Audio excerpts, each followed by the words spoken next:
In this video, I will show you how you can change your password on Instagram. You can just click on that three stripes, click on these three stripes, and then you can head on to settings and privacy.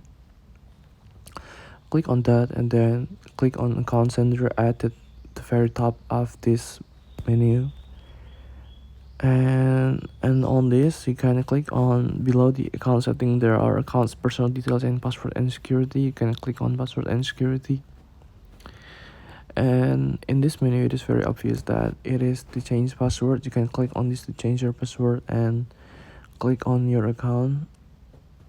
Now you must enter your current password and then you can enter your new password.